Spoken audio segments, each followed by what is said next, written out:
Mereka benar-benar sampai pada topik mengenai metode kuno dan metode masa kini, perlu membuat pilihan.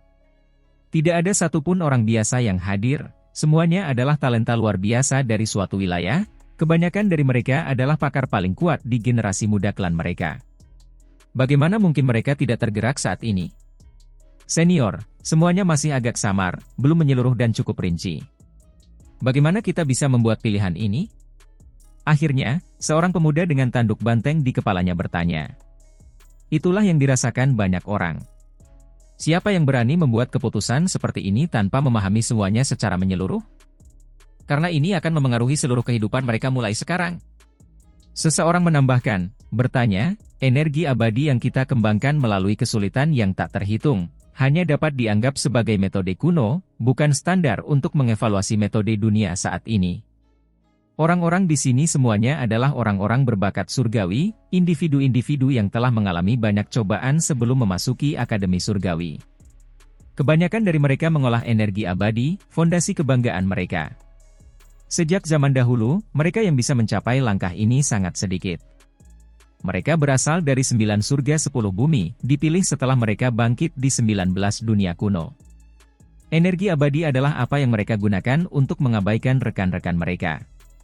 Sekarang setelah mereka mendengar bahwa para ahli yang mengolah energi abadi belum tentu yang paling kuat di dunia ini, mereka tentu saja tercengang, merasa sulit untuk menerimanya. Apa yang mereka banggakan, sumber kesombongan mereka, bagaimana bisa dinilai seperti ini? Benar, cara-cara yang ada di dunia sekarang belum tentu lebih lemah daripada cara-cara kuno, karena ada orang-orang yang menempuh jalan yang sama, berjalan di garis terdepan dari jalan-jalan itu, membuat kita semua terkejut. Jawab seorang tetua. Maksud dari tetua adalah meskipun orang-orang di dunia saat ini tidak mengolah energi abadi, mereka masih dapat menandingi kita. Seorang wanita muda berpakaian ungu bertanya. Apakah ada orang seperti itu? Yang lain ragu, tidak begitu yakin. Tentu saja ada. Tetua itu mengangguk. Hal ini langsung memicu kegemparan. Bahkan orang-orang yang tidak mengolah energi abadi dapat menyamai mereka, betapa menakjubkannya ini, terlalu sulit untuk dipercaya. Itu sangat mengejutkan. Penatua, mohon jelaskan lebih lanjut dan berikan kami sebuah contoh. Kata wanita muda berpakaian ungu itu. Meskipun dia berbicara dengan penuh hormat, dia jelas merasa sulit untuk menerimanya, dengan sedikit ketidakpercayaan. Bahkan si Hao pun terkejut, benar-benar merasa agak sulit mempercayainya. Bahkan mereka yang tidak mengolah sehelai pun energi abadi dapat menandinginya. Itu karena perbedaan kekuatan di antara mereka terlalu besar. Baiklah, aku akan memberimu contoh di sini, agar kalian semua mengerti. Di atas tebing, seorang tetua berjubah emas berbicara, rambut dan janggutnya putih, tetapi masih memiliki kulit yang muda, matanya seperti lampu emas. Ketika semua orang mendengar ini, mereka semua terkejut. Jika kita memberikan contoh di tempat, mungkinkah benar-benar ada orang seperti ini di sini? Benar saja, sesepuh di tebing itu mengangkat tangannya dan menunjuk ke arah kerumunan, yang langsung menarik perhatian semua orang. Di dalam hutan batu, seorang pria gemuk kecil terkejut, mulutnya sedikit terbuka, tidak bisa berkata apa-apa. Itu karena orang yang ditunjuk oleh pendeta Tao tua di tebing itu adalah dia, menggunakannya sebagai contoh. Cao Yusheng mengeraskan kepalanya, berkata, Pendeta Tao, kau menunjuk orang yang salah, kan? Aku sudah mengolah seutas energi abadi. Sekalipun kulitnya tebal, dia tidak berani mengakui bahwa dia tidak ada tandingannya di bawah langit dalam teknik dunia sekarang, dia tidak pernah mempunyai pikiran seperti ini. King Yi, si kelinci kecil, dan Chang Gongyan semuanya melihat ke arahnya, memperlihatkan ekspresi aneh. Mengapa dia akhirnya ditunjuk?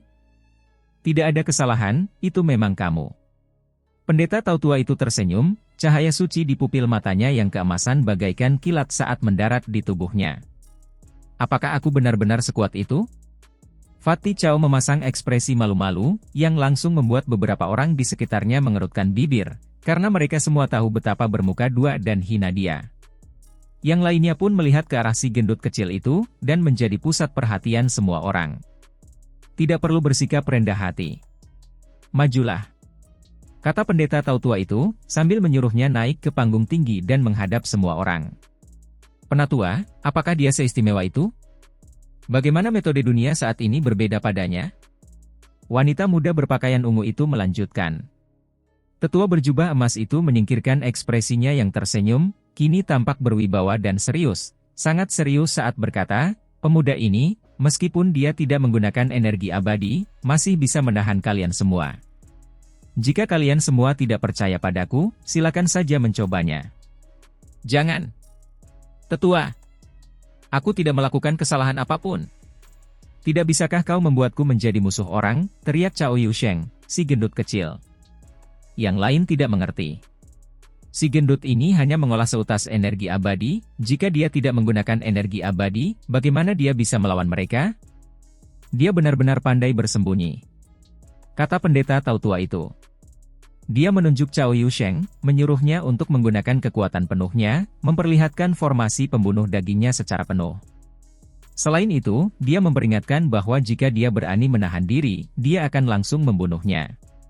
Cao Yusheng meringis, tetapi segera setelah itu, teks-teks tulang muncul di sekujur tubuhnya, setiap inci tubuhnya melonjak dengan energi pedang yang kacau.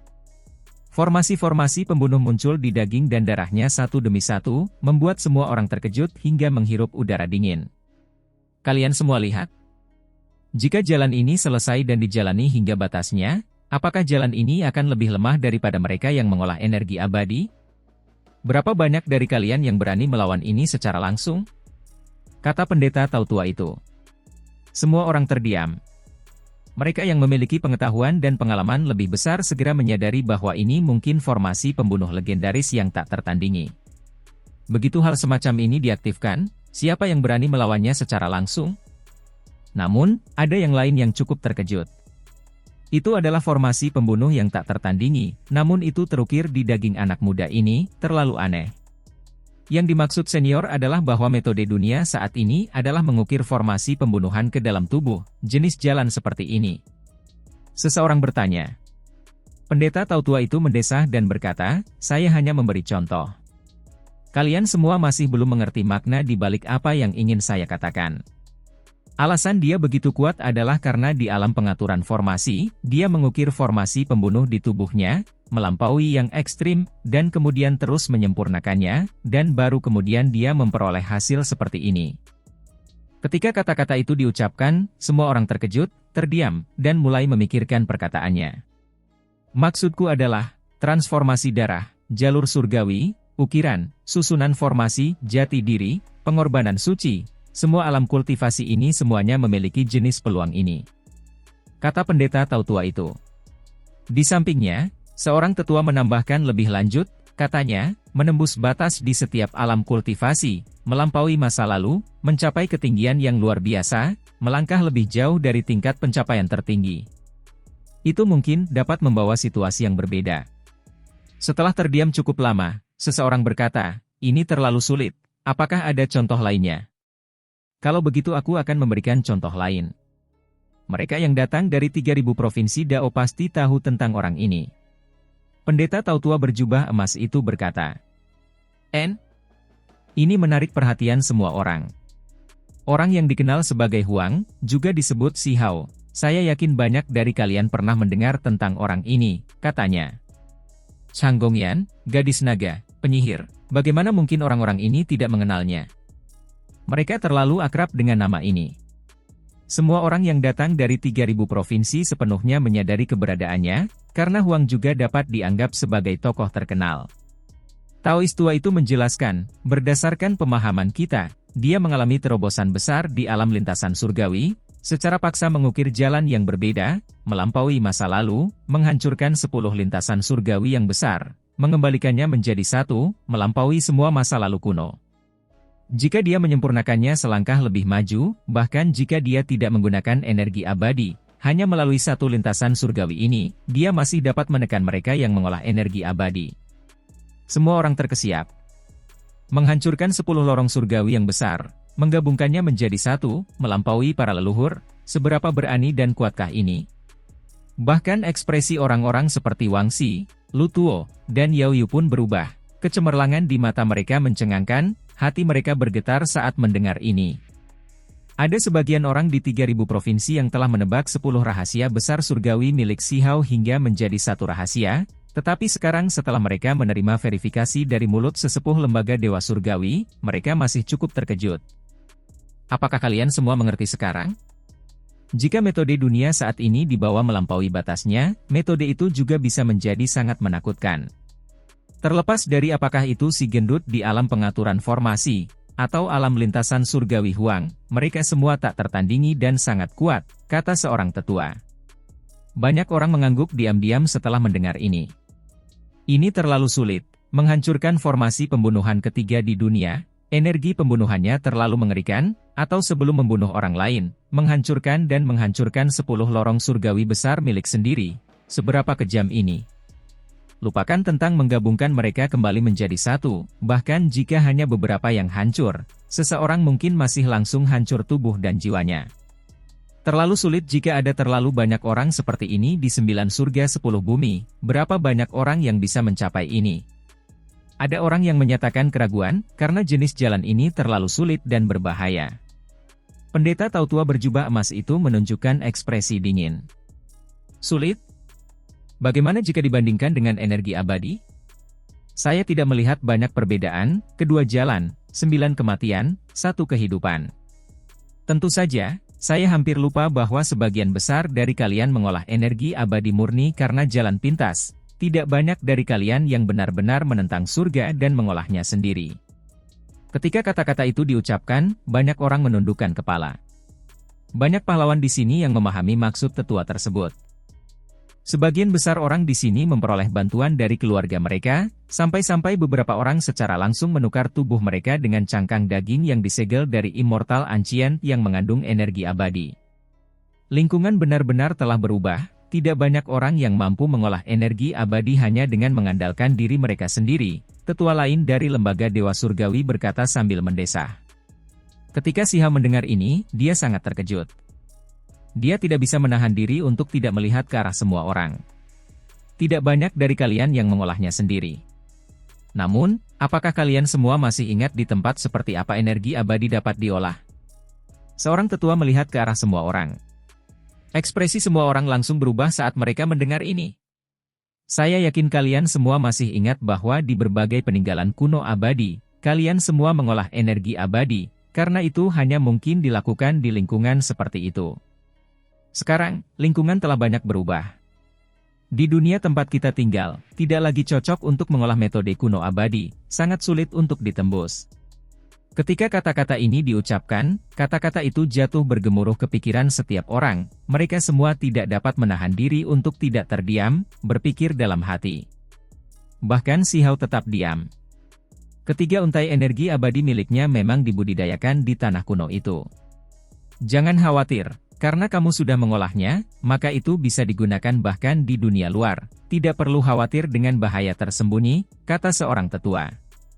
Penatua, maksudmu adalah agar kita semua memilih metode dunia saat ini? Tidak, saya hanya memberitahu kalian semua bahwa metode dunia saat ini tidak kalah dengan metode kuno. Jika kau memilih metode kuno, maka kami memiliki kitab suci dari era besar terakhir, dan kami juga dapat membawamu ke dunia kecil sisa-sisa kuno abadi itu untuk berkultivasi. Energi seseorang terbatas, jangan mencoba untuk berjalan di kedua jalan. Itu sungguh terlalu sulit. Karena itu, kalian semua dapat membuat keputusan sekarang. Kalau sudah sampai tahap begini, bagaimana mungkin semua orang tidak mengerti, tidak memahami maksud para tetua? Ada beberapa orang yang, setelah memikirkan semuanya, angkat bicara dan bertanya, ada kitab-kitab Tao yang tak tertandingi dari kuno abadi, bahkan kitab suci abadi. Jika kita mengolahnya, kita mungkin tidak akan dapat mencapai akhirnya. Namun, jika kita mengolah metode dunia saat ini, warisan macam apa yang dapat dipelajari? Saya pernah mengatakan sebelumnya bahwa ada orang-orang yang berada di garis depan jalur ini, kecemerlangan mereka menerangi masa lalu dan masa kini, semuanya adalah tokoh yang luar biasa. Jika Anda ingin melampaui metode dunia saat ini, maka ada jalan yang harus ditempuh. Seorang tetua dari akademi berkata, jangan lupa, transformasi darah, lintasan surgawi, pengukiran, susunan formasi, alam kultivasi ini, jika setiap alam kultivasi dibawa melampaui alam kultivasi masa lalu, benar-benar melampaui alam kultivasi di atas, betapa mengejutkannya ini. Bahkan mungkin setara dengan alam kultivasi dengan 3 untai energi abadi.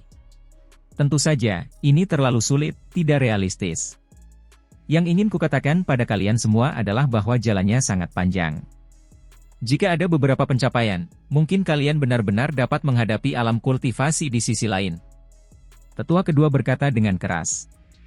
Hal ini langsung membuat darah banyak orang mendidih, dan pendapat mereka pun langsung berubah, ingin menapaki jalan ini. Para tetua, apakah benar-benar ada orang yang dapat memimpin jalan, metode untuk mencari? Benar, ada beberapa orang yang telah melangkah sejauh ini, meninggalkan jejak kesuksesan yang dapat ditiru. Tetua kedua menjawab secara pribadi. Baiklah, kalian semua dapat menentukan pilihan sekarang, kata seorang tetua. Tempat ini langsung menjadi berisik. Saya memilih metode kuno abadi, kata Si Hao. Ketika gilirannya tiba untuk menentukan pilihan, dia dengan jelas mengungkapkan keinginannya sendiri. Kau seharusnya ditakdirkan untuk mengolah metode dunia saat ini. Tetua kedua menjawab, dengan diam-diam berkata, mungkinkah kau ingin mengambil kedua jalan itu? Tidak ada alasan untuk menyerah di tengah jalan. Aku telah mengolah energi abadi, jadi setidaknya aku harus melihat pemandangan dari atas. Jawab Si Hao. Si Hao memiliki pencapaian yang mengagumkan di jalan ini. 10 lorong surgawi menyatu menjadi satu, seorang pelopor metode ini. Jika dia terus maju, dia mungkin bisa melampaui tingkat kultivasi yang lain juga. Itulah sebabnya kedua tetua terkejut dengan keputusannya, dan berharap agar dia mengolah metode dunia saat ini. Orang-orang di sekitarnya menunjukkan ekspresi terkejut.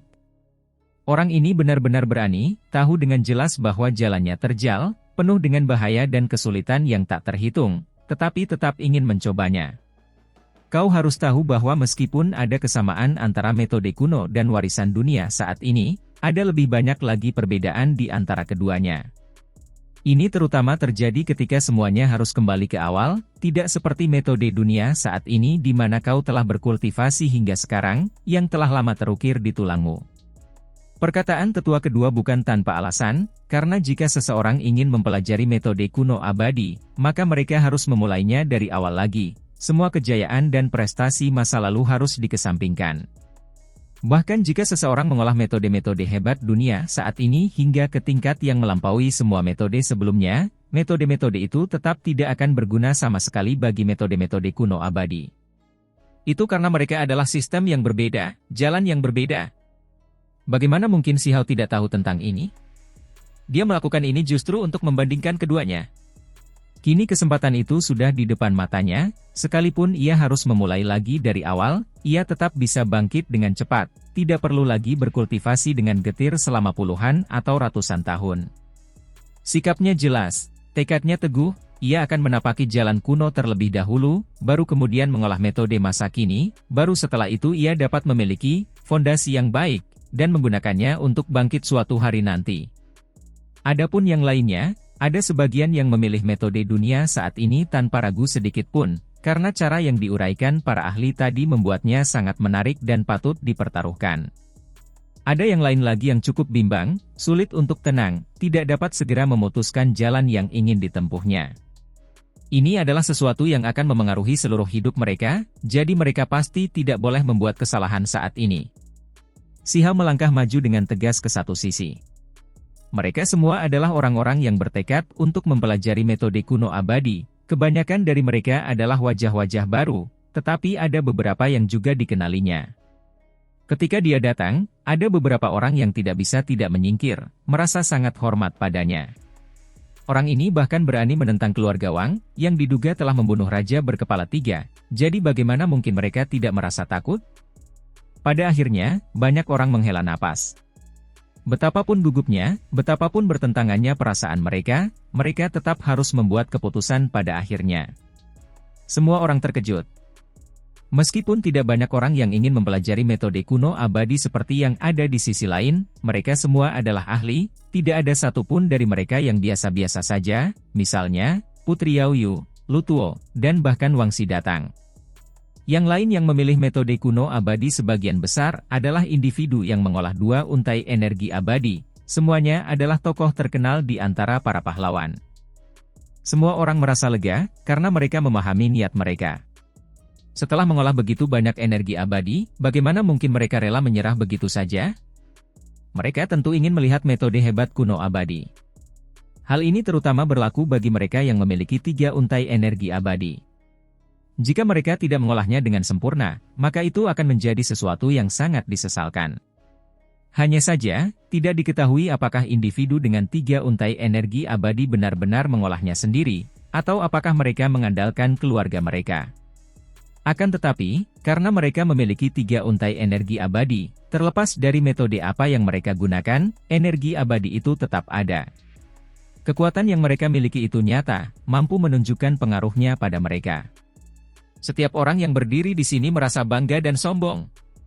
Hanya saja, ketika Siha melangkah maju, banyak orang menggigil dalam hati, tidak berani bersikap mencolok. Siha menatap ke kejauhan, alisnya tak bisa menahan kerutan. Ia melihat 10 raja mahkota dan dewa yang diasingkan, keduanya adalah individu yang mengolah 3 untai energi abadi, saat ini juga berdiri di pihak mereka. Banyak orang yang memperhatikan, beberapa dari mereka diam-diam menilai Si Hao dan Wang Xi. Itu karena mereka berselisih, banyak gosip beredar tentang mereka. Kemudian, Si Hao melihat Qing Yi berjalan mendekat, juga ingin mempelajari metode kuno abadi. Dia benar-benar harus mempelajari metode kuno semacam ini. Si Hao berkata pada dirinya sendiri. Dia merasa sangat yakin tentang hal ini, karena Qing Yi memiliki api bulan hijau yang tidak meninggalkannya bahkan sekarang, masih menerangi roh primordialnya, memancarkan sedikit perasaan seperti penjelmaan sebelumnya dalam kehidupan ini. Kemudian, dia melihat Yu Chen, tubuhnya tinggi dan ramping, kulitnya sangat indah, rambutnya yang hitam legam terurai. Matanya yang besar penuh dengan kehidupan, pakaiannya yang putih bersih seperti salju, gayanya tak tertandingi. Dia memasuki lembaga Dewa Surgawi bersama Qing Yi, tiba di sini dari 3.000 provinsi, tidak menyelesaikan masalah selama ini. Sekarang, pilihan mereka juga sama. Jangan hentikan aku juga akan pergi. Di kejauhan, Cao Yusheng berteriak. Si gendut ini terus berdebat dengan berisik bahwa dia harus datang dan mempelajari metode tak tertandingi milik kuno abadi dan menjadi tak tertandingi di bawah langit. Akhirnya, sesepuh dalam jubah tau emas memberinya tendangan di bagian bawah, mengirimnya kembali dengan paksa, dengan jelas memperingatkannya untuk tidak menyia-nyiakan bakatnya, bahwa dia harus mempelajari metode melampaui dunia saat ini. Baiklah. Karena keputusan sudah dibuat, mereka yang mempelajari metode kuno abadi, datanglah ke sini. Seorang tetua berjalan mendekat, membimbing Si Hao dan yang lainnya menuju bagian dalam akademi. Pada saat yang sama, orang-orang yang tersisa juga dibawa pergi, siap untuk melanjutkan perjalanan menapaki jalan ekstrim. Ini adalah tanah kuno dengan tembok-tembok yang rusak dan reruntuhan, pohon-pohon kuno menjulang tinggi di antara reruntuhan ini. Ada onak dan duri yang tumbuh di sekitarnya, mekar dengan bunga-bunga yang mempesona yang mengeluarkan aroma yang manis. Tidak banyak cahaya yang mencapai tempat ini, agak redup. Ini adalah sisa-sisa yang tertinggal dari era agung kuno abadi, suatu tempat yang digali oleh banyak tetua dari bawah bumi. Tetua keempat datang. Ia duduk di atas batu besar setinggi beberapa puluh zang, hendak mengkhotbahkan dao kepada mereka, membantu para murid menjadi ahli dalam metode kuno abadi. Jika seseorang ingin mempelajari metode kuno, maka pertama-tama ia harus memahami karakter dan bahasanya, baru kemudian ia dapat menggunakan teknik mantra, simbol dao, dan hal-hal lainnya. Ini adalah subjek yang besar dan kompleks, jadi ia perlu mempelajarinya dengan saksama. Semua orang mengangguk ketika mendengar ini, menyatakan pengakuan mereka. Itu karena ini penting, jika seseorang ingin mempelajari metode kuno abadi, maka mereka perlu memahami kesopanan. Kita akan mulai dari bahasa tertulis. Ekspresi tetua ini serius, sangat serius. Dia mulai menggambar di kehampaan, dan kemudian simbol-simbol aneh muncul satu demi satu. Karakter-karakter ini tampak seperti ditempa dari logam cair, cemerlang dan berkilau, memiliki semacam nuansa metalik saat mereka melayang di kehampaan. Jumlah mereka banyak dan berdekatan, sangat misterius dan indah. Tak lama kemudian, semua orang merasakan ada yang tidak beres. Dalam waktu singkat, sesepuh ini telah mengukir lebih dari 10.000 karakter, keringat kini menetes dari pelipisnya, tampak sangat tegang. Penatua, bagaimana mungkin ada begitu banyak karakter? Seseorang bertanya dengan kaget. Jika itu hanya pertukaran bahasa sederhana, ini seharusnya sudah cukup, tidak perlu lebih dari 10.000 karakter. Selain itu, bukankah tetua keempat terlihat agak tegang? Saya tidak mengolah energi abadi, menulis karakter-karakter ini tidak jauh lebih mudah bagi saya daripada bagi kalian semua. Mereka membutuhkan energi dao abadi, tetapi untungnya, saya memahami makna dari karakter-karakter ini. Kata sesepuh itu. Tak lama kemudian, ia menambahkan, apakah kalian semua merasa ada banyak karakter? Jangan bilang ini tidak seberapa. Semua orang mengeluh dalam diam. Karakter-karakter kuno abadi yang sesungguhnya jumlahnya sedikitnya jutaan, tak terbatas seperti aliran bintang. Kata tetua keempat. Apa? Itu sama sekali tidak realistis. Semua orang berteriak ketakutan. Metode kuno abadi, semua jenis teknik dao, mantra, semuanya perlu digambarkan melalui bahasa dao yang agung. Itulah sebabnya ada semua jenis karakter yang tidak dikenal dan samar. Karakter-karakter ini paling dekat dengan esensi dao, kata tetua keempat. Ketika semua orang mendengar ini, mereka semua merasakan pikiran mereka bergetar, pada saat yang sama menjadi penuh dengan kerinduan. Pada saat yang sama, ada beberapa orang yang sudah mulai mencoba meniru karakter kuno di kehampaan, ingin memahaminya. Hasilnya, mereka menemukan bahwa mereka benar-benar semakin dekat dengan dao, merasa bahwa karakter tersebut semakin misterius semakin mereka menelitinya. Beberapa orang mengerutkan kening, sebenarnya mampu mengetahui sendiri arti beberapa karakter kuno tersebut. Akan tetapi, masih banyak karakter lain yang membuat mereka bingung, tidak dapat memahaminya. This is. Siha menghirup udara dingin. Dia memahami beberapa, tetapi dia langsung merasa sakit kepala. Mencoba mengingat karakter-karakter kuno ini jelas bukan tugas yang mudah. Setiap karakter tersebut mengandung jenis makna mendalam, menguraikan beberapa hukum dan prinsip alam, yang semuanya diringkas menjadi satu karakter tunggal. Tidak heran dewa kuno lebih peduli dengan kekuatan yang lebih besar, metode kuno yang dibudidayakan menunjuk langsung ke sumber dao agung. Hanya karakter-karakter ini saja sudah cukup untuk membuat orang sakit kepala. Siha melihat ke depan. Jika jutaan karakter semuanya seperti ini, maka akan butuh waktu yang cukup lama untuk memahaminya. Jelaslah bahwa tetua keempat sedang mencoba membuat mereka takut, senyum tipis mengembang di sudut bibirnya. Begitu banyak karakter.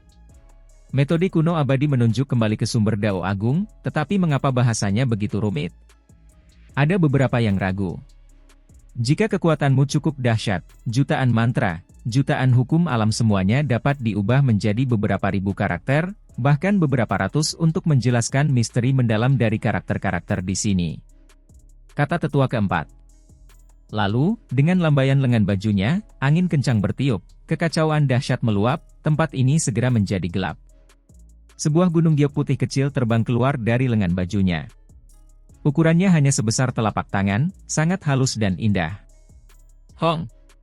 Gunung kecil berwarna putih itu membesar, dengan cepat membesar, menghasilkan bayangan besar di bumi. Kemudian, gunung itu benar-benar mendarat tidak jauh, menyebabkan bumi yang besar bergemuruh. Ini adalah gunung giok putih, dengan jutaan simbol menutupi permukaannya. Semua karakter kuno ini muncul, bersinar terang di dinding giok. Huruf-huruf kuno itu cemerlang dan mempesona, semuanya dipelajari oleh orang-orang di sini bagaikan harta karun. Puncak gunung itu terkikis, mungkinkah di sana juga ada karakter? Seorang murid berkata. Gunung giok putih itu sangat besar, dan tingginya mencapai puncak gunung biasa. Ini adalah gunung giok yang tertinggal dari era agung kuno abadi, kegunaannya hanya untuk membantu seseorang mengolah karakter kuno. Tetua keempat berkata. Kemudian, dia menunjuk ke puncak gunung, berkata, dikabarkan bahwa sebelum puncak gunung itu dipindahkan, ada 108 karakter kuno di sana. Apa yang dapat dicapai oleh 108 karakter? 108 karakter itu semuanya adalah konsentrasi makna sejati dao agung. Dikabarkan bahwa menguasai satu karakter saja akan menghasilkan manfaat yang tak terbatas, hanya saja, karakter-karakter itu sekarang sudah benar-benar hilang. Kata tetua keempat. Menguasai satu karakter kuno yang sudah memberikan kekuatan yang mengguncang dunia, ini sungguh mengejutkan. Gunung giok putih terletak di reruntuhan, dinding putihnya berkilauan, dan tembus cahaya. Jutaan karakter kuno berkelap-kelip seperti bintang, berkilauan dengan cemerlang. Si Hao dan yang lainnya sudah naik ke puncak gunung, karena mereka semua mendambakan 108 karakter kuno itu, menyadari bahwa karakter-karakter itu memiliki kekuatan gaib dan tak terukur, mereka semua ingin mendapatkannya. Sayangnya, seperti yang dikatakan oleh tetua keempat, puncak gunung itu kehilangan satu bagian, potongannya sangat halus, seolah-olah telah dipotong oleh seseorang dengan senjata yang sangat tajam.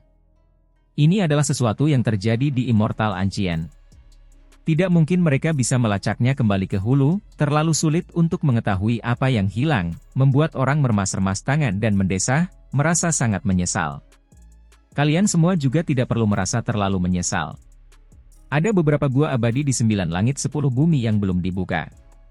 Mungkin suatu hari nanti kalian semua akan cukup kuat.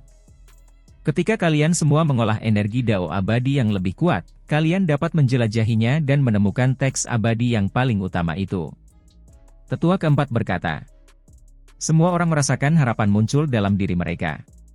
Bagaimanapun, mereka hanyalah karakter, jadi Gunung Giok ini jelas bukan satu-satunya tempat mereka direkam, seharusnya ada tempat lain. Tidak mungkin mereka akan meremehkan karakter-karakter ini. Ketika dikultivasikan secara ekstrim, karakter apapun menjadi senjata, semua kemampuan ilahi, terutama 108 karakter terakhir, semuanya membawa esensi dari Immortal Ancient, dan terlebih lagi merupakan jenis akumulasi peradaban dan warisan. Baiklah, jangan terlalu ambisius, lebih baik kalian semua mulai dari karakter yang paling dasar. Kalian semua dapat memulai pembelajaran dan pemahaman kalian dengan karakter-karakter tersebut, jika kalian merasa bingung, datanglah dan mintalah petunjuk kepadaku. Kata tetua keempat. Pada saat yang sama, dia juga memberitahu yang lain bahwa Gunung Giok Putih ini dimurnikan oleh dia dan sesepuh lain, yang berisi beberapa jejak spiritual mereka yang dapat membantu memicu wawasan dan membantu pemahaman mereka. Semua orang menjadi bersemangat ketika mendengarnya, semuanya mengangguk dan mulai mempelajarinya. Awalnya, mereka pikir itu akan cukup mudah. Bagaimanapun, mereka semua memiliki kekuatan di tingkat Dewa Surgawi, jadi ketika roh primordial mereka keluar, mereka cukup mengingat semuanya. Namun, saat mereka memahami metodenya, seiring berjalannya waktu, mereka semua mulai mengerutkan kening. Ini bukan hanya karakter bahasa, tetapi bahkan lebih dari itu, fragmen Dao hebat yang mengandung makna sejati. Apa hal yang paling rumit di dunia ini? Tentu saja, Dao adalah yang paling sulit dijelaskan, tak berbentuk dan tak berwujud. Sementara itu, karakter-karakter ini adalah media Dao, jalan nyata bagi Dao agung bawaan, jenis representasi yang relatif lebih akurat. Jika seseorang memahami jenis karakter ini, secara alamiah ia akan memahami banyak hal tentang hakikat dunia ini, yang akan membawa manfaat luar biasa bagi kultivasinya. Bagus sekali. Harus menguasainya, kata si Hao. Dao yang agung dapat ditampilkan melalui teks tulang, dan dapat juga ditulis menggunakan jenis karakter ini. Jika keduanya dibandingkan, manfaatnya akan sangat besar. Peng! Saat semua orang memahami metodenya, terdengar suara keras. Seorang kultivator muda yang mengolah energi abadi batuk darah, seluruh tubuhnya terbang keluar dari Gunung Giok Putih. Semua orang terkejut. Saat dia mempelajari huruf kuno itu, seekor monster terbang keluar, menginjak api, kepalanya yang terangkat meraung, tanduknya membelah langit. Orang itu terluka justru karena hal ini. Itu hanya beberapa karakter kuno, namun setelah memahaminya, ada jenis hasil ini, benar-benar mengejutkan. Tentu saja, ini juga merupakan hasil dari ketidakpahamannya terhadap hal itu dan kemudian mencoba mengakses jejak spiritual yang ditinggalkan oleh para tetua. Karakter-karakter itu segera meledak dengan kekuatan terbesar mereka, membuatnya terlempar. Semua orang tercengang. Jika satu karakter saja sudah memiliki kekuatan seperti ini jika digunakan dengan benar, bagaimana jika jutaan karakter kuno ditumpuk satu di atas yang lain dan digunakan? Seberapa mengerikankah itu? Pada saat yang sama, semua orang menyadari bahwa meskipun Gunung Putih ini disegel oleh jejak spiritual para tetua, yang membantu pemahaman mereka, gunung itu masih membawa bahaya. Mereka bahkan mungkin sengaja ditinggalkan untuk dijadikan semacam ujian. Waktu berlalu. Dalam sekejap, beberapa hari berlalu, semuanya menerima manfaat. Hong! Hari itu, suara keras lainnya terdengar. Di depan Lutuo, beberapa ribu karakter kuno berputar-putar, bersinar saat mereka mengelilinginya. Akhirnya, mereka berubah menjadi 10 naga langit yang melilitnya, siap untuk mencabik-cabiknya. Tidak mudah, dia sudah mengerti cara menggunakannya secara adaptif. Namun, dia masih mengambil risiko, menempatkan dirinya dalam bahaya, kata tetua keempat. Lutuo telah memahami beberapa ribu karakter kuno. Ini benar-benar prestasi yang luar biasa dalam waktu yang singkat. Dia mengukir karakter-karakter kuno dan menatanya, sekaligus memicu jejak yang ditinggalkan oleh sesepuh, sehingga menghasilkan pemandangan yang tidak teratur, memanggil 10 naga surgawi yang terbentuk dari karakter-karakter. Hong! Pada akhirnya, ke-10 naga langit itu terbelah, tercabik-cabik oleh tubuh Lutuo. Darah mewarnai langit, tetapi pada akhirnya, mereka berubah menjadi cahaya, mengembun menjadi simbol. Tubuh Lutuo terhuyung-huyung, wajahnya merah, tetapi dia segera tenang kembali. Banyak orang menghela napas. Makhluk agung dengan 3 untai energi abadi itu hebat sekali, sulit dibandingkan dengan yang lain, dan sangat kuat. Apa yang dimaksud dengan ini? Tidak lebih dari simbol-simbol yang paling dasar. Jika aku menguasai jutaan simbol, maka pada saat itu, setelah derivasi dan pengaturan lebih lanjut dari semua jenis hukum Dao, barulah kekuatan itu akan sepenuhnya ditampilkan. Lutuo berkata dengan lembut. Semua orang terdiam. Lutuo hanya berada di alam dewa surgawi, namun sudah memiliki penampilan seperti ini bisa dianggap luar biasa. Hong! Hamparan tanaman muncul di tempat Wangsi berada, setiap tangkai berwarna keemasan dan cemerlang seolah terbuat dari emas. Tanaman-tanaman itu berakar di kehampaan, melepaskan 10.000 helai sutra ke arahnya, mengembun menjadi rantai tatanan ilahi untuk menjebak dan membunuhnya. Jelas ini juga terbentuk dari beberapa ribu karakter, menghasilkan situasi berbahaya ini. Penampilan Wangsi sangat cantik. Saat ini, rambutnya yang indah mencapai pinggangnya, tubuhnya yang halus bergoyang-goyang. Dia menderita tekanan yang hebat. Pada akhirnya, 3 untai energi abadi mengalir keluar dari ubun-ubun kepalanya, menyalakan pohon-pohon kuno berwarna emas, sehingga mengembalikan kedamaian ke tempat ini. Ada banyak orang yang mempelajari aksara kuno di sini, semuanya menghadapi masalah yang berbeda-beda. Hal ini terutama terjadi ketika bintang-bintang muncul langsung di tempat dewa yang diasingkan berada. Kemudian, hamparan kosmos kuno muncul, menghantam ke bawah, menutupinya di bawahnya. Tempat itu sangat misterius, energi kacau berputar-putar. Bentuk embrio kosmos mulai terbentuk, naik dan turun. Anak muda ini benar-benar sangat hebat, mungkinkah dia murid senior itu? Bukankah orang itu sudah meninggal beberapa ratus ribu tahun yang lalu? Cahaya muncul di mata tetua keempat, merasa sangat terkejut. Apakah ini benih abadi yang dihasilkan oleh penindasan beberapa ribu karakter kuno? Tetua keempat berkata pada dirinya sendiri. Yang lain juga terkejut. Segala sesuatu di hamparan alam semesta itu terpecah belah. Yang lainnya melihat ke arah itu, tidak tersadar dari linglung untuk waktu yang lama. Baru saat 10 Raja Mahkota memegang pohon kecil, melepaskan gumpalan energi kacau, puluhan ribu garis cahaya Dao menyapu dengan gila-gilaan, sudah memahami siapa yang tahu berapa banyak karakter kuno, semua orang terbangun. Anak pohon dunia. Tetua keempat sangat khawatir. Meskipun dia sudah lama menyadarinya, saat ini, dia masih tergerak. 10 Raja Mahkota tidak dapat menyembunyikannya, karena para tetua sudah mengetahuinya saat ia memasuki akademi. Pohon kecil itu, harta Dao abadi yang tak tertandingi, tidak dapat disembunyikan bahkan jika ia mencoba. Itulah sebabnya ketika dia berkultivasi sekarang, dia tidak menyembunyikannya, kultivasinya cepat dan pemahaman metodenya akurat. Sementara itu, di arah lain, seorang wanita cantik berpakaian putih yang bergerak dan seperti Dewi Bulan adalah yang paling luar biasa. Saat pemahamannya berkembang tanpa suara, bulan hijau muncul di atas kepalanya.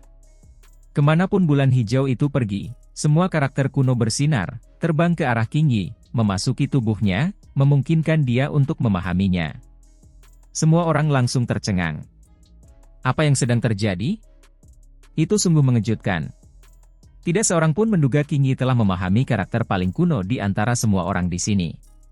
Bahkan Xiao, Mo Dao, dan yang lainnya tidak dapat dibandingkan dengannya. Dia memahami lebih dari 10.000 karakter kuno. Latar belakang macam apa yang dimiliki bulan hijau itu? Semua orang tercengang. Bulan itu tampaknya mengenali semua huruf kuno. Kemanapun bulan itu bergerak, huruf-huruf di dinding giok akan terbaca. Benih api yang tertinggal setelah seorang abadi sejati meninggal, juga api kuno yang unik di mata mereka yang ada di dunia saat ini. Mengapa itu tetap berada di sisinya, tidak pergi selama ini? Tetua keempat bahkan lebih terkejut. Kemudian dia melihat ke arah pohon kecil milik Raja 10 Mahkota. Karena sudah muncul, maka aku harus bicara sedikit. Tetua keempat menghela napas, ekspresinya serius dan serius. Dia mentransmisikan suara ke semua orang, berkata, jalan yang kalian semua pilih, mengolah metode kuno, ada beberapa hal mendasar yang harus dijelaskan. Ketika semua orang mendengar ini, mereka semua mendengarkan dengan penuh perhatian. Memilih untuk mengolah metode kuno memiliki satu syarat, yaitu kalian semua harus memilih benih abadi untuk berevolusi bersama diri kalian sendiri. Semakin luar biasa benih abadi, semakin besar pula pencapaian kalian, kata tetua keempat. Semua orang menoleh satu persatu, melihat ke arah pohon kecil milik Raja 10 Mahkota yang diselimuti energi abadi.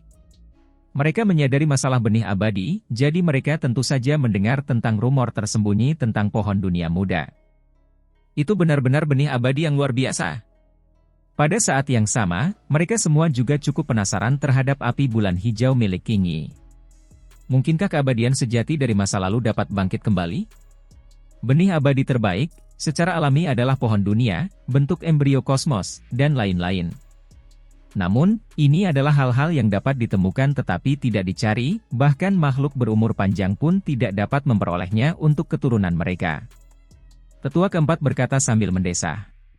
Pada saat itu, semua orang merasakan kecemburuan dan dengki yang besar terhadap 10 Raja Mahkota. Sebentar lagi, aku akan membawa kalian semua untuk mencari benih keabadian kalian sendiri, kata tetua keempat. Apakah ada pohon dunia, benih kosmos? Seseorang bertanya.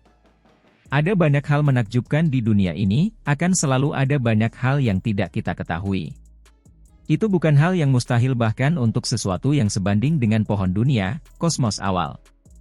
Tetua keempat berkata, memberi semua orang harapan. Di mana kami bisa menemukan mereka? Mereka tidak terlalu percaya, tetapi masih memiliki harapan. Makam alam, kata tetua keempat. Semua orang terkejut. Nama ini membuat imajinasi mereka menjadi liar. Kamu harus meningkatkan kekuatanmu dan menyalip yang lain, tidak bisa disalip oleh 2 akademi lainnya, kata tetua keempat. 2 akademi lainnya. Semua orang sangat khawatir. Benar, Akademi Suci dan Akademi Abadi. Tetua keempat berkata.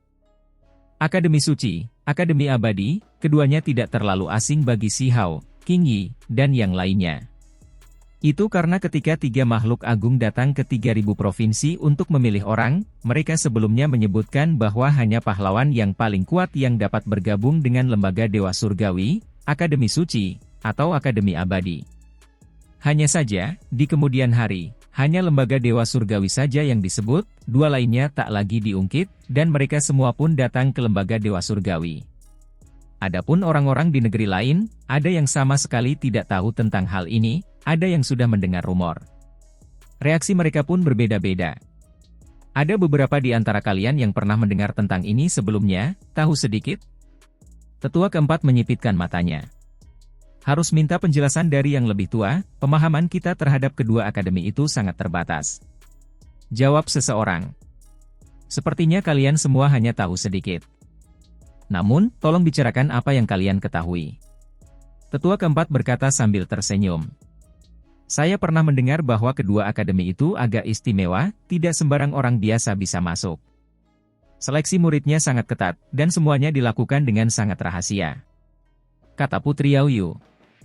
Layak menjadi seseorang dari istana kekaisaran yang berumur panjang, mengerti sedikit lebih banyak. Tetua keempat mengangguk. Kedua akademi itu mungkin sangat asing bagi yang lain, tetapi bagi keluarga kuno dari 9 surga 10 bumi, itu bukan rahasia besar. Kedua akademi itu setua dunia, sudah ada sejak lama, hanya saja, mereka selalu dalam keadaan tidak aktif. Apakah orang-orang di dalamnya akhirnya akan keluar ke dunia? Putri Yao Yu menambahkan. Kata-kata ini membuat semua orang terkejut, semua imajinasi mereka mulai menjadi liar. Latar belakang kedua akademi itu benar-benar sehebat ini. Bahkan Si Hao, Yu Chen, dan yang lainnya yang datang dari 3.000 provinsi yang telah mendengar nama kedua akademi ini merasa sangat terkejut. Ini sedikit berbeda dari apa yang mereka ketahui sebelumnya. Mereka sebelumnya mengira bahwa ini adalah akademi yang baru berdiri, tidak pernah menyangka dua akademi itu begitu tua, dan sudah berdiri begitu lama. Ada yang punya pemikiran serupa, dan ada yang bertanya, ada akademi tersembunyi seperti ini? Kenapa tidak muncul setelah sekian lama? Kedua akademi itu bisa dikatakan tersembunyi di dunia, tetapi tidak salah juga jika menyebutnya baru dibangun, kata tetua keempat. Karena jika mereka menyebutnya tersembunyi di dunia, maka itu benar, karena memang sudah ada sejak zaman dahulu. Namun, untuk dunia luar, hanya sedikit orang yang mengetahuinya, baru setelah dibuka kembali beberapa orang mendengar tentang mereka, dan ketika berita tentang keberadaan mereka dirilis, itu masih sekadar berita tentang mereka yang pertama kali terbentuk. Semua orang terkejut ketika si tetua menjelaskan dengan perlahan. Kedua akademi tersebut biasanya tidak menerima pengikut dari dunia luar, mereka semua adalah murid dari beberapa monster kuno dari 9 surga 9 bumi, sangat eksklusif, terputus dari dunia luar. Yang disebut orang tua aneh itu adalah mereka seperti kita yang telah menyendiri selama ini, beberapa bahkan merupakan senior kita, kata tetua keempat. Apa? Semua orang langsung terkejut, karena informasi ini terlalu mengejutkan. Harus dipahami bahwa para tetua lembaga Dewa Surgawi semuanya adalah tokoh-tokoh besar yang menyendiri dari dunia, siapapun di antara mereka dapat menikmati status yang sangat tinggi jika mereka keluar dari pengasingan, membuat kekuatan-kekuatan besar merasa takut yang menahan. Murid-murid kedua akademi itu adalah tipe penerus generasi tua, berita-berita ini sungguh mengejutkan.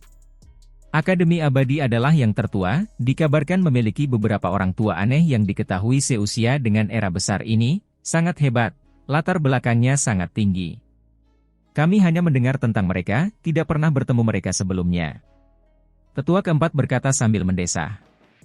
Akademi Abadi, seperti yang tersirat dari namanya, berkaitan dengan keabadian.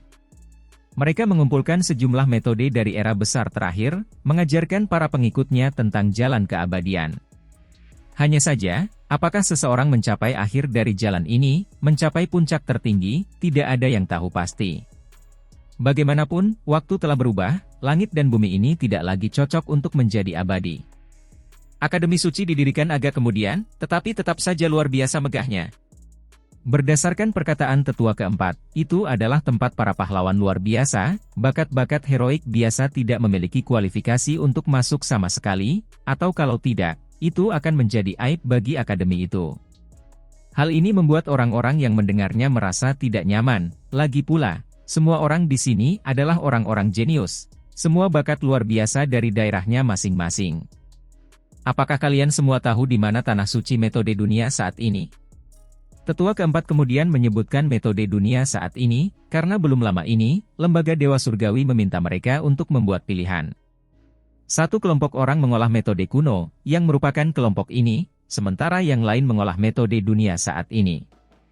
Tetua keempat menghela napas dan berkata, untuk menembus penghalang, melangkah lebih jauh dalam lorong surgawi, susunan formasi, dan alam kultivasi lainnya, melangkah lebih jauh melewati tingkat pencerahan tertinggi, benar-benar melampaui, inilah tujuan Akademi Suci.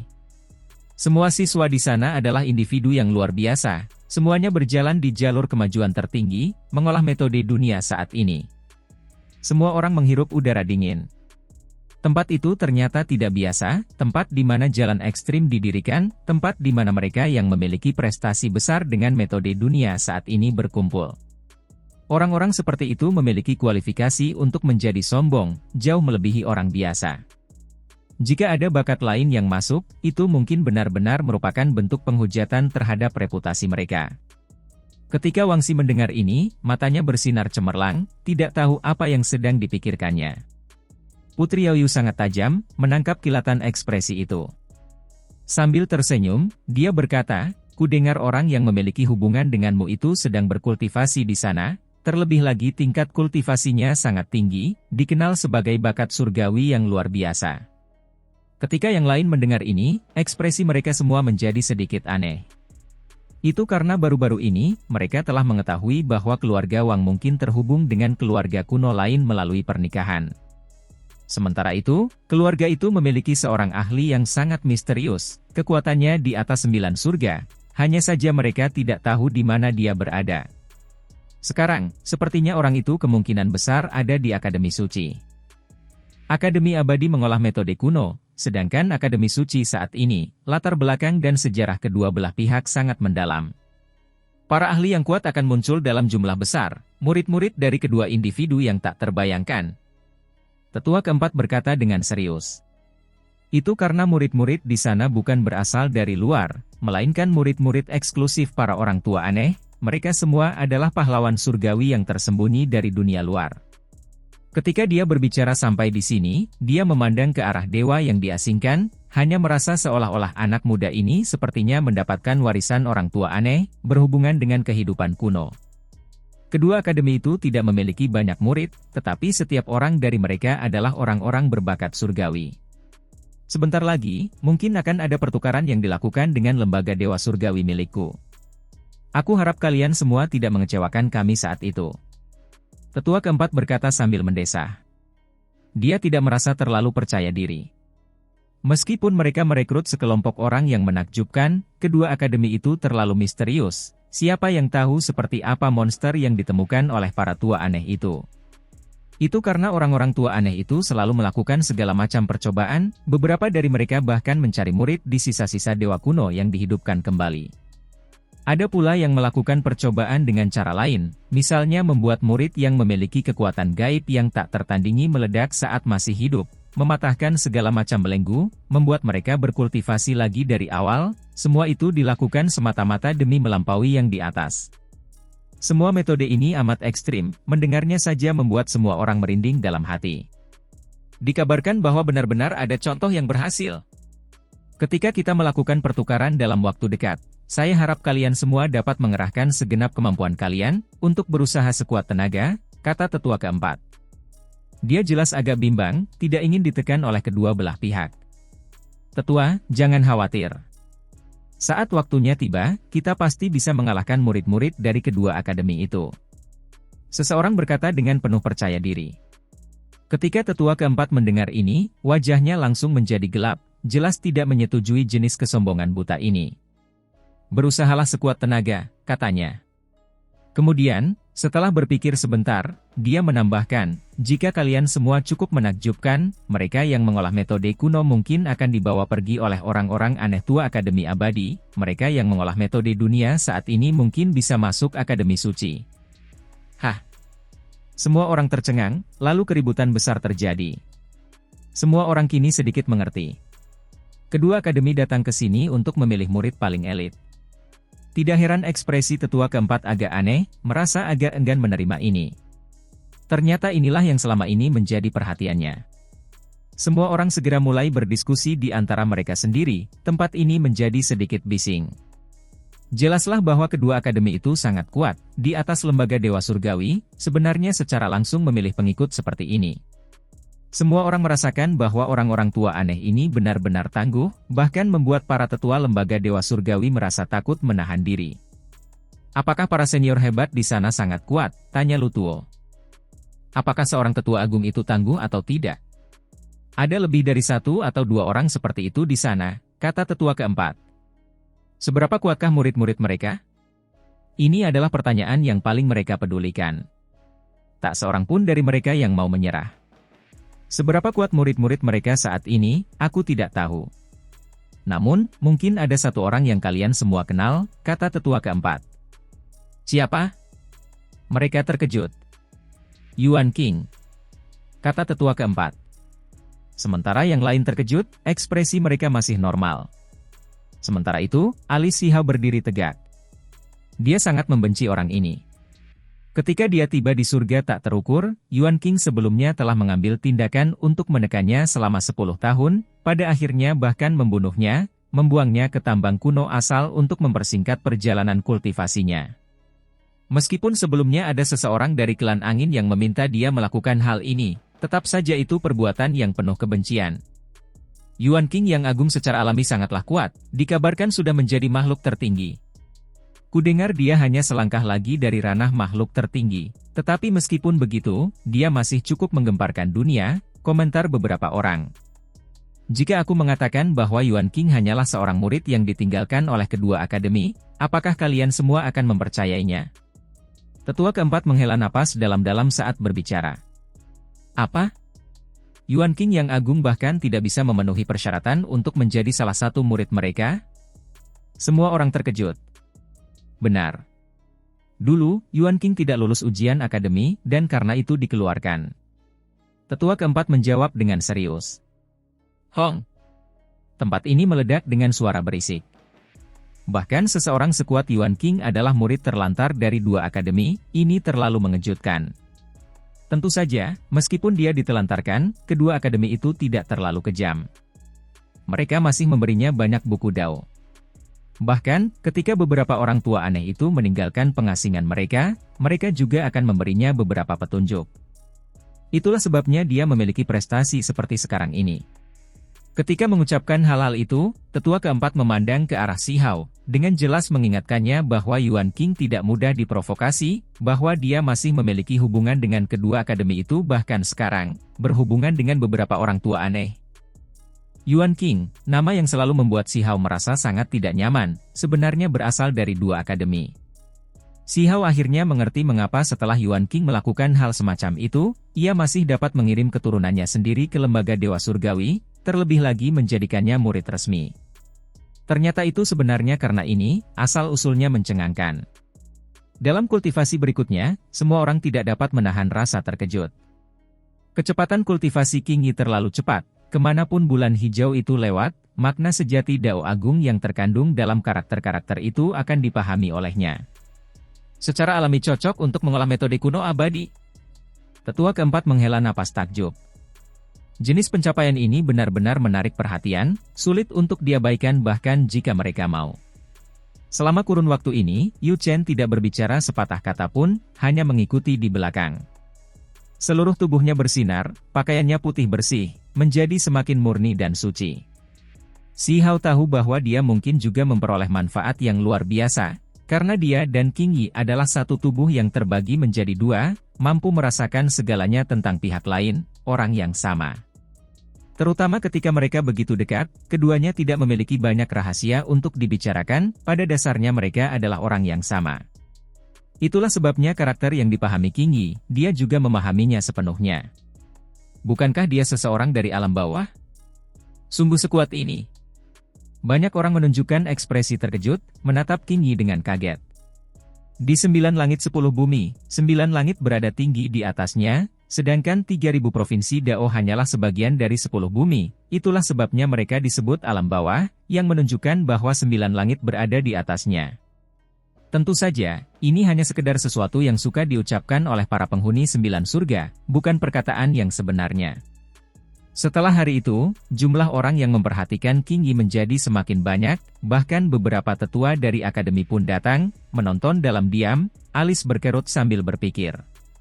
Beberapa orang, melalui catatan kuno, serta bertanya-tanya di 3.000 provinsi Dao, akhirnya memastikan bahwa api hijau itu adalah benih api yang ditinggalkan Peri King Yu dari era besar terakhir setelah dia meninggal. Hebat, prestasi wanita ini tidak dapat diukur. Jangan melihat untaian energi abadi miliknya, pasti ada energi abadi lainnya di bulan hijau itu, cukup sebagai kompensasi. Ketika berita ini mulai tersebar, semakin banyak orang yang mulai tersentuh. Pertama, hanya beberapa wanita yang mendekati King Yi, berharap dapat menjalin hubungan yang lebih baik dengannya. Kemudian, beberapa pemuda juga mulai bergerak, semua bakat luar biasa dari sebuah klan. Mereka mendekatinya, memperlihatkan sikap yang sangat anggun, jelas membawa motif tersembunyi.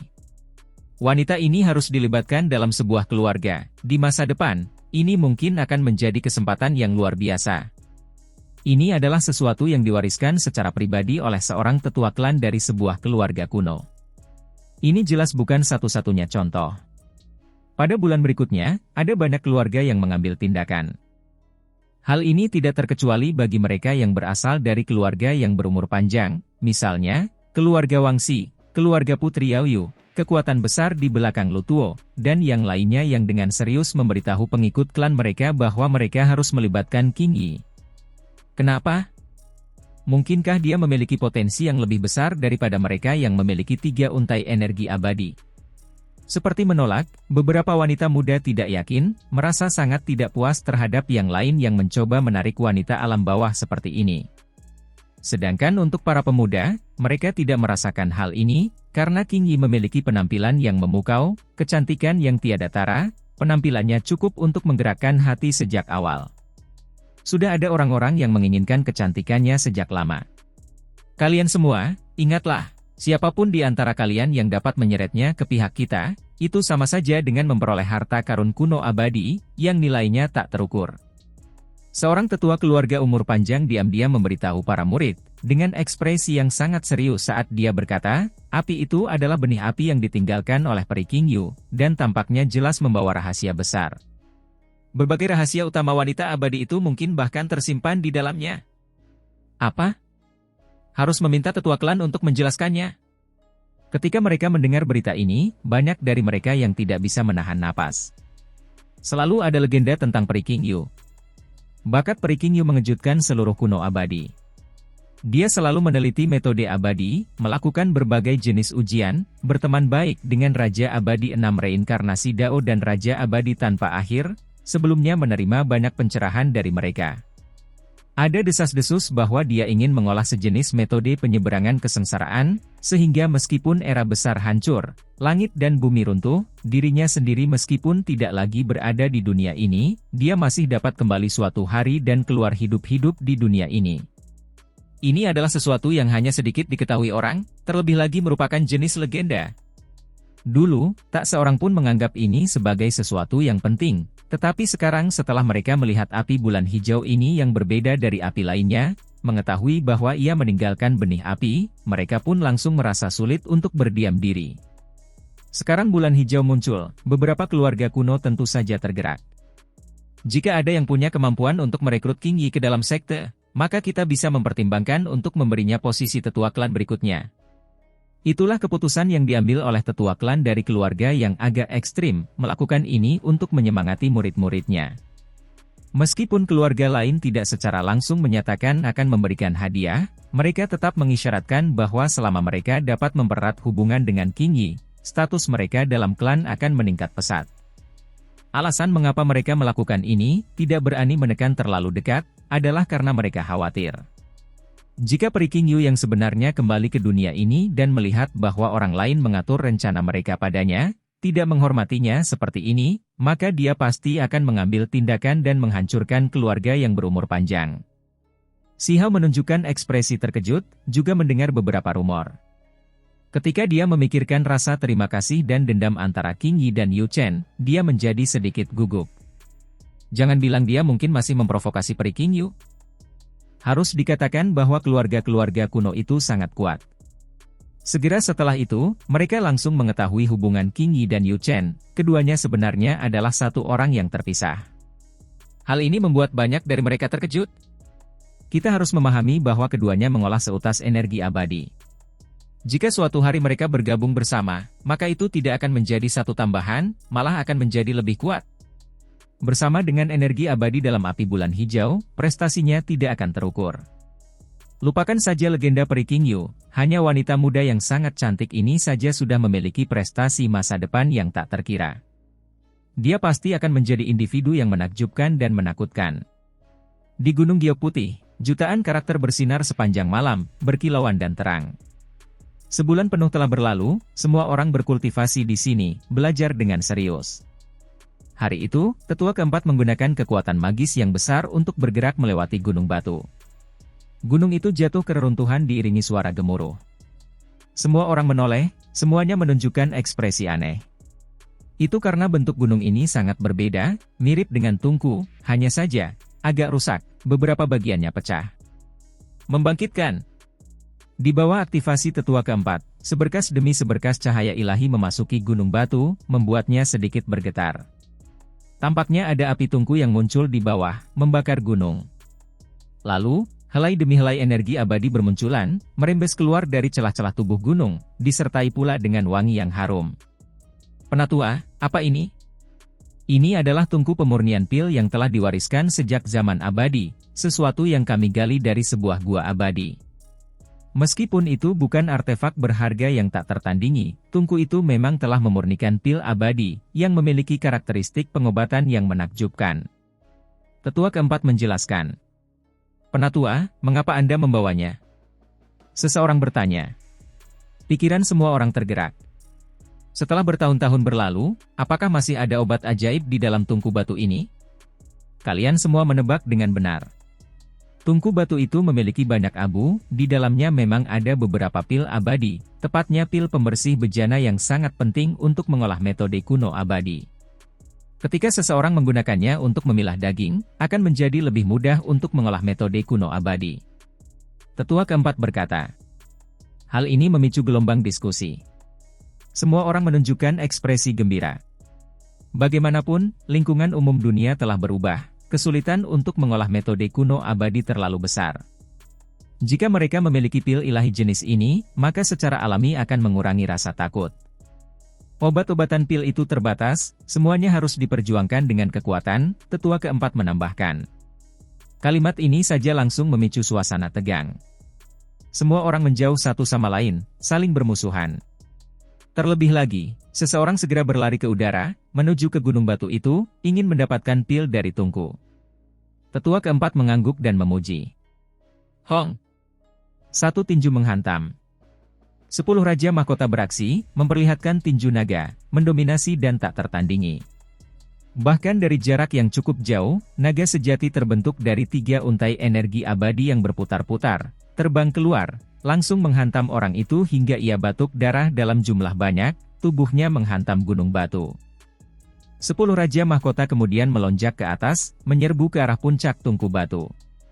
Pergi! Si Hao juga melompat keluar, tiba di pintu masuk gunung. Tungku pil ini sangat besar, seluruhnya terbuat dari batu. Di lubang tungku, kabut putih membumbung, aroma harum tercium keluar. Disinilah beberapa ahli hebat saling beradu, bertempur dalam pertempuran yang hebat. Untuk sementara tidak ada seorang pun yang bisa masuk ke dalam, karena siapapun yang berani mencoba merebutnya akan menjadi sasaran serangan semua orang. 10 Raja Mahkota, Wang Xi, Lu Tuo, Dewa yang diasingkan, Yao Yu, Xuan Kun, dan yang lainnya adalah yang pertama kali berhadapan satu sama lain. Mereka kemudian mengambil tindakan, bertempur dalam pertempuran yang sengit. Saat ini, tak seorang pun dapat mematahkan keseimbangan itu. Ketika Si Hao tiba, yang lainnya menunjukkan ekspresi aneh. Mereka saling memandang, seolah-olah mereka sudah berdiskusi sebelumnya. Mo Dao, buka jalannya. Si Hao berkata. Mo Dao selalu mengikutinya di sisinya. Ini adalah makhluk tertinggi dengan 3 untai energi abadi yang mengikutinya. Hong! Mo Dao mengambil tindakan, membantai jalan menuju tungku pil. Hentikan dia. Para ahli agung lainnya tentu saja tidak bisa hanya menonton saat mereka menyerbu masuk. Mereka mulai mengambil tindakan terhadap Mo Dao. Si Hao meletakkan kedua tangannya di belakang punggungnya. Ia datang kemudian, tidak langsung mengambil tindakan, karena ada beberapa ahli hebat yang mengawasinya dengan saksama, menghentikan Mo Dao sambil menatapnya. Peri Qingyi, silakan lewat sini. Lu Tuo berkata, karena saat ini, Qingyi juga datang, berdiri di pintu tungku pil. Pakaian putihnya berkibar-kibar, seolah-olah dia akan menunggangi angin. Qingyi, kita harus masuk bersama. Si Hao tersenyum, berbicara padanya. Saya mendengar bahwa kekuatan gaib saudara ini luar biasa, kultivasi Anda mendalam, tetapi saya belum pernah memiliki kesempatan untuk bertukar petunjuk. Mengapa kita tidak membandingkan sedikit di sini? Seseorang di sisi lain berbicara. Jelas ada orang yang ingin menantang Si Hao. Sejak dia kembali, penampilannya selalu misterius. Semua orang tahu bahwa dia hebat, metode daonya luar biasa, tetapi ada terlalu banyak misteri. Mereka tidak tahu sejauh mana kekuatannya. Karena sejauh ini segala hal yang berhubungan dengan kekuatannya hanyalah tebakan belaka. Misalnya, ada yang mengatakan dia membunuh raja berkepala 3, dan ada pula yang mengatakan dia membunuh binatang buas void, namun mereka tidak memperoleh bukti atas kedua peristiwa ini. Ada sebagian orang yang tidak dapat menahan diri lebih lama lagi, ingin mengukurnya di lembaga Dewa Surgawi.